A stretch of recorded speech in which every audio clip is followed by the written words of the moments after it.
Ambush Muay Thai in San Antonio. My first time in San Antonio, Texas. Looking forward to it. I've been to Texas quite a few times for seminars, but never been to San Antonio. I've heard this is a spot to be, so I'm looking forward to showing the guys some Hitman style Muay Thai. Basically, it's just all the techniques that I've liked to use throughout my career that I've had success with. Obviously, I've had 120 professional fights. I've won 8 world titles along the way. I've fought all the best fighters on the planet.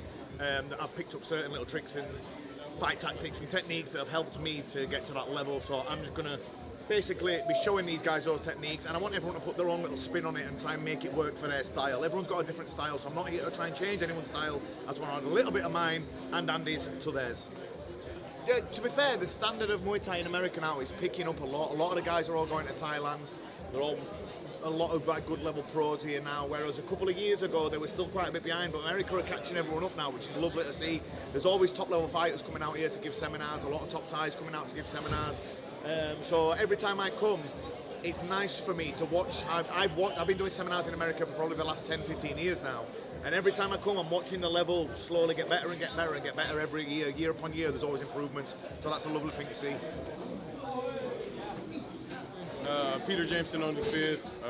I'm the pro WBC 160 champ, so I got the pro in the Emmy. I fight dirty boxing. I just fought dirty boxing like a month and a half ago, 1 TKO, and then I got one coming up September. So I can't tell you, but I got one, so I'm excited. So it was, that part was good. It was just, to be honest, the thing you gotta get used to is the shoes. Like not throwing, so when you throw an elbow, you instantly want to throw a knee, and you have to literally tell yourself, stop, don't throw a knee. I literally had to tell myself that. And also the boxing shoes. So it changed everything up, but it fits me perfectly. I just gotta get used to it, you know what I mean? WBC is the biggest one for me just because what it represents for the outcome. This is huge because I get a contract with them, and so I can build my name with them and hopefully be a champion for them one day. It's pretty crazy, you know. I've looked up to him from a long time. You know, I love his style, pressure heavy style. So I'm excited to learn. Gentlemen, I won't hold you any longer. Thank you so much. Have a good seminar. Thank you. Everyone in this room will all have a different style. My style won't be the same as yours. You're tall, I'm short. What works for you might not work for me, and vice versa. So when we show you, say for example, I show you a variation of a leg kick, I want you thinking what you would do after that, 1 or 2 steps after, to make that technique your own, to put your own spin on it. If you have to tweak anything slightly, because it's not quite working for your height or your body shape, feel free to do that as well, okay? We want everything to work for your style. Does that make sense what I'm saying? Yeah? Okay, good. Everyone find a space, let's get warmed up. Just light shadow boxing to start with, punch, kick, knee, elbow, footwork, let's go.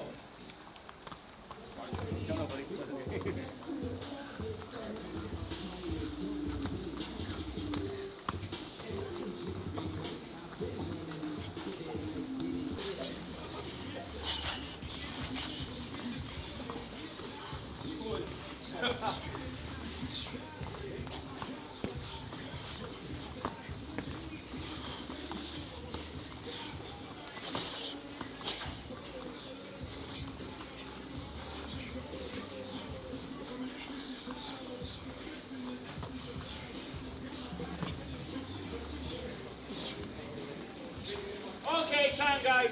Everyone grab your centre partner, someone similar size, similar experience, put on your sparring stuff. Good. We saw these horses with detached up with that Tommy from falling through. Okay guys, like we said, we're going to throw all sorts at you here over the next couple of hours. There'll be all sorts going on. There'll be a lot of times when we're talking about footwork and having to make your partner reset and stuff like that. Trying to, any point in a fight where you can make your opponent reset themselves to have to face you again, that's a good thing to do. So we're going to be talking a lot about that. There'll be footwork, there'll be lots of different styles of striking stuff going on. There'll be high scoring techniques from Muay Thai. There'll be knockout techniques, there'll be setups, there'll be traps, fakes, clinch work, all that business. We'll probably stay away from the sweeps. I can't be asked with everyone getting bored, getting on off the floor every 2 minutes. We'll stick just with the plain Muay Thai striking and scoring, okay? We will start with some elbow work until we get a little bit warm up, and then we'll bring the legs and stuff into it. When you are fighting A-class Muay Thai, at a high level, it's a lot harder to land a clean elbow than it looks, okay? You have to have good timing, you have to have good traps and setups, and you have to be a little bit sneaky about it, okay? We're going to practice setting up elbows coming from different styles of punches, so straights and hooks and things like that. Now, if most people, this is circumstantial stuff. When you have got someone who is heavy and when they're stepping in, trying to bang punches in, that's my favourite style of fight against, okay? Obviously, I'm a good leg kicker, and the legs are always planted when they're stepping in, but you'll set up there's so many weapons in Muay Thai that you can nullify a hard puncher with, especially someone who is stepping in a lot, okay? We're going to practice setting up the elbows against that now. We're going to start off straight punches. Now, it's a bit difficult to land elbow off straight punches, okay? Most people, if Andy throws a jab to me, they're going to come out there, yeah? If he throws a straight right, they're going to come out there, okay? Now, off of that jab, when he jabs, if I come out there, there's nothing wrong with that. You can set up a couple of things, but you're going to be too far away at elbow and you end up leading in. Instead of pushing it out that way, when the jab comes, I'm going to step up straight through the middle of the guard there, okay? Back leg doesn't move. Left leg only. Watch what I'm doing with my right hand. As he jabs, open it out and come through there. Do not reach with this arm. Not many people throw one shot. If a jab comes, usually a right hand will come after. So if I go like that, I'm getting tight. Keep it glued here, yeah? Your little step does the work and shuts the distance down, okay? Now, I'm going to give you a couple of options after that. You can either come out or stay in, okay? If you come out, I want your glove in his face. I want this glove in his face so he cannot see. In a fight situation, if I step in an elbow and that doesn't knock him out or cause damage, if I just step, if I just step back, if I just go like that and go bump and just step back, there's nothing stopping him coming. The glove in the face is to break his rhythm. Then whatever your style is, put it on the end of that. Me personally, I'd probably go, well, glove in his face, boom, down the leg. But that's my style. I told you to fly off, mate. I told you to fly off. But that's my style, okay? Tall guys, you might want to knee. You might want to step out for a punch combination. You might want to throw a high-scoring body kick. It's totally up to you. All I'm bothered about is bam, glove in his face, then you go again to break his rhythm before he thinks it's his turn to go. If you want to stay inside, think about your arm positioning, okay? So you go, bam, where's this hand now? Bam, pull down, you can elbow your right. Or you can go, bam, turn to the left, off balance, and then you can knee. There's lots of different things you can use. I don't mind what you do, I want you to play around with everything. It's too hot in here, I can't breathe. Okay, now, and I've just thrown all sorts at you there. Oh, if you're going to try the off-balancing technique, when you come in shoulder to the chin looks unprotected, this hand pulls, this one, don't kick up high, it's like sweeping something off the floor, and then you can knee. You understand? Now, I've just thrown all sorts at you there. This is how it's going to be for the next 2 hours. Brains in overdrive, thinking, trying to play around with lots of different techniques, trying to get some new stuff added that can work for your style. You understand? Yes, sir. Good, because I'm tight. Okay, so, if you struggle with anything, shout me. Me and Andy will be straight over to you. You understand? Yes, sir. Let's go. Just practicing off that jab first. I can breathe. You alright, look? Guys, now watch me, 1 second. With the jab, watch when it comes, watch. With the jab, don't just try and push it there. I just want you to try and make a little bit of space so you're more at this angle. Yeah? Because if you just push it down like that, if he just pushes his left hand at me as I try to step in, push your left hand, you're going to push me, I'm not going to be able to get my elbow. You need to make a little bit of space to cut straight through it. Boom! Yeah? Understand? Just this little movement. Yeah, let's go.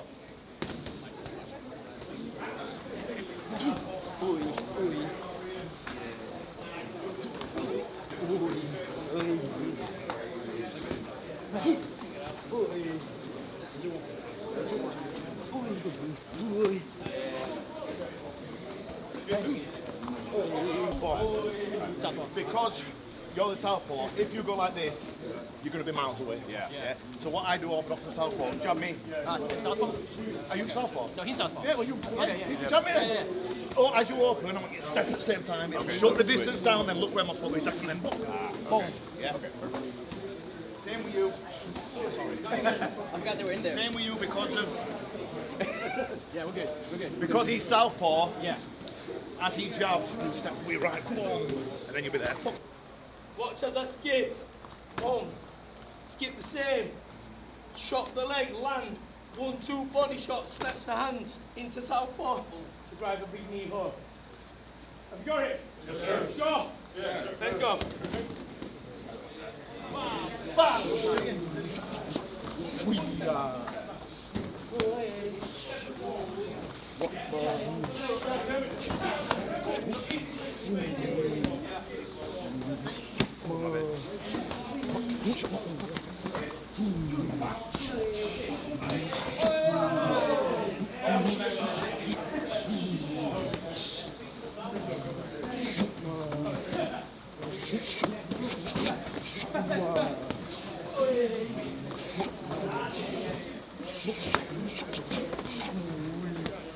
When that teep comes up, this hand is not moving down, Yeah? It's literally just going there, and I'm fully cocked, and I can rip into that left hook.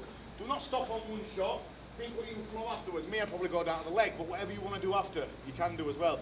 Think about where he is. If you've opened him up out there, you can slap, change the angle, big kick across the Like we back. spoke about earlier, changing positions, making them look for you. Yeah?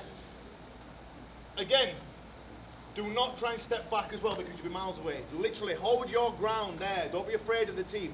Partner, try and land the teep as well. Teep properly. Yeah? Try and teep like, I want it like a sparring or a fight situation. If it's half-assed, this technique isn't going to work. This only works when the momentum of him trying. If he teeps me and I don't react, tough shit, I get teeped. Yeah? Okay, so, sorry, I'm sweating right faster, yeah. Okay, so, when that one comes up there, knock it down, I'm fully cocked, bam, I can rip into that hook. That's off the left side. I want more than one. It can be a kick, it can be more punches, it can be whatever you want, but just more than one. Off the right side, come here, and then tip, boom, okay?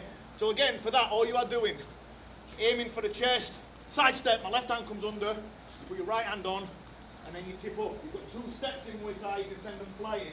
If you have an understanding with your partner and you want to throw each other on the floor, do so. If you're sweating your head off like these guys, don't, because you'll wet the floor up all over, yeah? Now, if you have someone who's taller or got really good balance, this might happen when you try. The side step should put you in a position where it's easy for me to kick his leg out as I do it. Yeah, so you can really send him flying. So have that in your head as well. There are your 2 options. Left teep, boom, into the hook, into a combo. Right teep, side step, and take down. Understand? Yep, let's go. Are you blocking? Tell me what Right? Anytime? Yeah, but it'll swing. As it comes, step there. Let Oh, your back leg come, let your back leg come with it. it's very important. Don't overreact to the movement. Literally come. Okay. Keep your hands tight. Like for a little upcut. Like for a little upcut. Oh, okay. Yeah, nice. Yeah, bomb. Yeah. Okay. Oh, so I'm Get your front leg moving a bit more. Stepping out in the angle a bit more. Like the front leg go there more. What am I doing to Andy? So you're not really moving because you're obviously in southpaw. You're just going about there. Watch orthodox to orthodox. Watch where I go. I get close. Some steps. So, Same as what you were saying about the angle change. 1 o'clock. You're going to 1 o'clock. Deeper. Go deeper. Clock on that team. Step deeper. There you go. You got better. That's it. Yeah. Same as the other technique when we said step deeper. Same thing, step deeper. Always have to be deeper.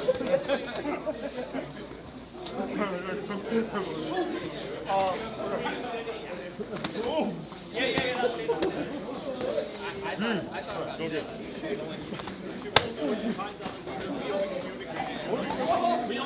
I'm going to push him back, and as I push him back, I'm going to hop into that space. So as his leg comes up, I push, boom, yeah, and you can whip that. Sorry. Okay. Your third option, how I'm doing that, watch, as I fake, I uppercut and step out, the angle change. The reasoning, because if I just go fake, uppercut, go down to the body, I might get tagged. The angle change is important. Yeah? So I go fake, bam, bam, body shot, legs come back down, boom, number 3 kick. That's 3 options. Fake and hook, fake and push, fake, uppercut and angle change. All finishing on that leg. Make sure you finish on the leg, because what comes next is going to follow on from it. Let's go.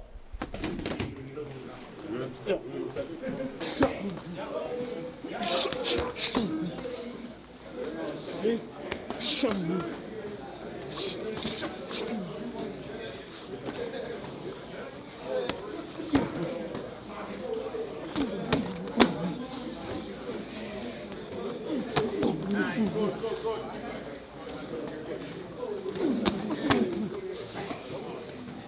Okay, time guys. It's getting hot in here. Have a minute to yourself. Grab yourself a quick drink. Bobby turned it down. He was like too many people. Psychological warfare. Yeah. I'm going to throw him back.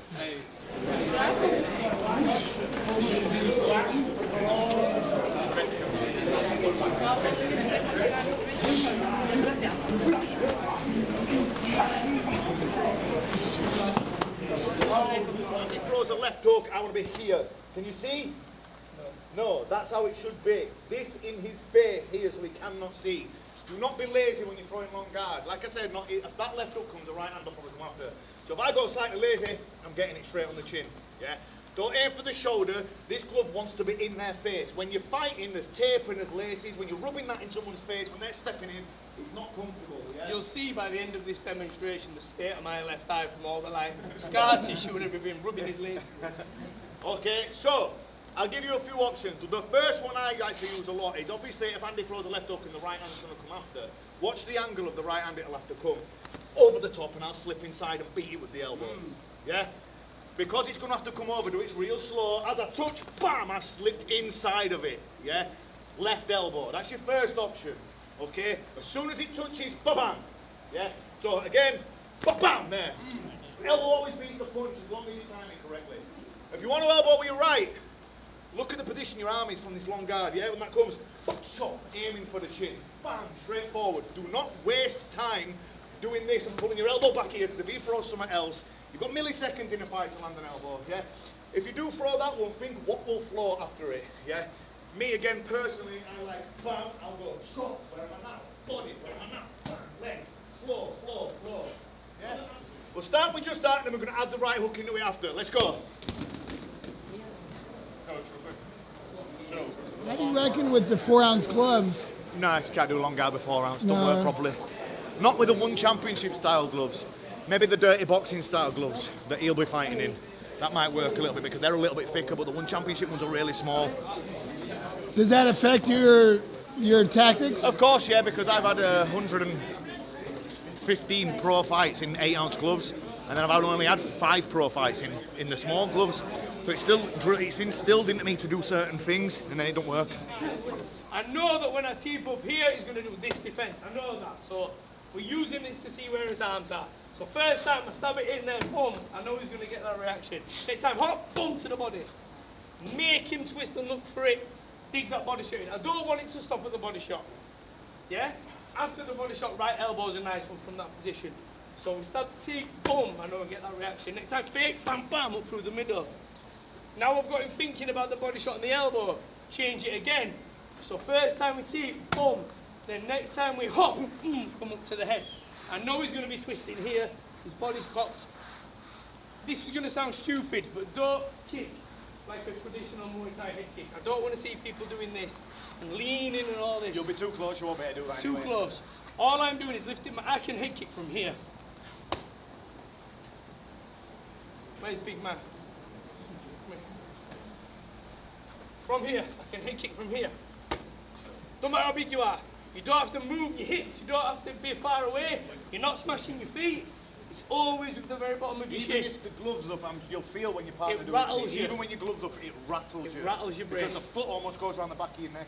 And when you're mixing this in with the hop, when you get the little hop, you're bouncing into it. All my leg's doing, watch with the position of my leg. All I'm doing is lifting my leg in the last second and pushing my hip. Little push. Okay, so teep nice and high. Boom, get the reaction. Fake. Just lift the leg. Mix it though. The whole point of the head kick being able to land is fake, bang the body shot. Fake, body elbow. Fake, boom up high. Mix it up, get them thinking so they're always twitching and they don't know what's coming next. Yeah? Yes, let's go. One ball then, I didn't even know you were going to kick me, you little fucker. Always do it. Good. Fake it. See. Yeah. Lift. Now go here. You don't know I'm going to head kick. If I do this, you know I'm going to head kick. Yes, sir. You know something's coming. If I'm just there, you don't know it's coming. Yes, sir. Yeah, so disguise it. Power on it. Yeah. Add them two together, but you can go bang up there. And then next time when you step, do that right hand kick and step. Yeah. Add them together. So go one there, one there. So yeah, one time you can go there, nothing. Next time go there, boom, boom. Okay. Start mixing it all together then. Hard thing, though. Yeah. You gotta learn that first one. Yep. I leaned again. Fuck, I leaned again. I felt it. Yeah. The thing is as well with southpaw and southpaw, if you do lead and he throws like a foot kick, you can get it in. Yes, sir. Yes, sir.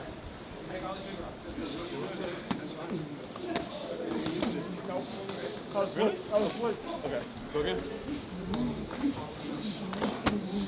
Beautiful.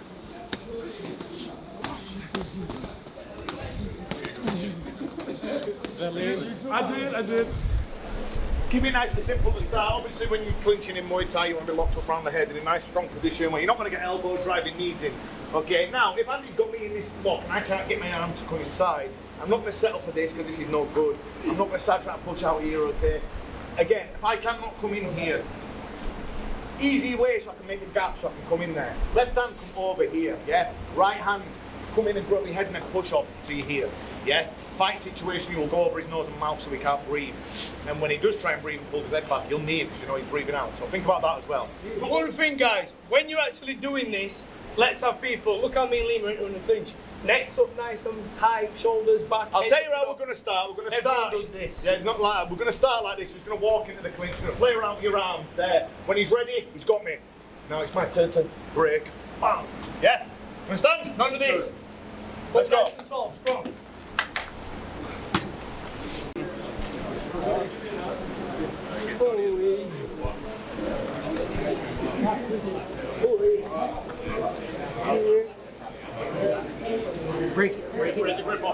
Break it. So this one? Side. Yeah, there you go. Yeah. Elbow. Hey. Yep.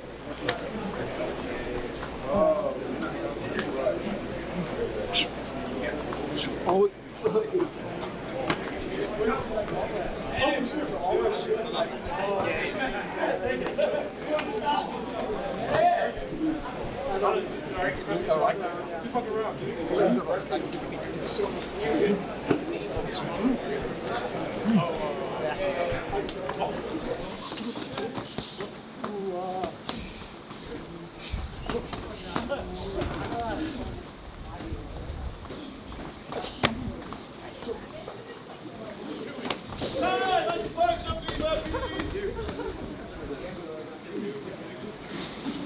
Okay, now, I know, like we said, we just threw all sorts at you there. I'm also fully aware that a lot of it will be out of your head by the time you even get out the door. But we always say at the end of these, even if you want to take away one thing, but that one thing you get protected, mastered, get it in your weaponry, in your arsenal, it's still worth you coming and worth me and Andy coming. If you can take away more than that, even better. Like we said at the beginning about people having different styles, there might be some stuff there where you think, you know what, that won't ever work for me. But there might be other stuff where you think, oh, you know what, I like that. I can take that away, I can put my own spin on it, and I can make it work for how I train or fight. So take those things away and drill them and drill them and drill them. They'll become second nature when you're sparring, or if you're a fighter or want to one day progress to being a fighter, they'll become second nature when you're fighting as well. I hope everyone has got a few little different ideas to take away and have a little play around with and add to their game. Thank you for having us, guys. Well done.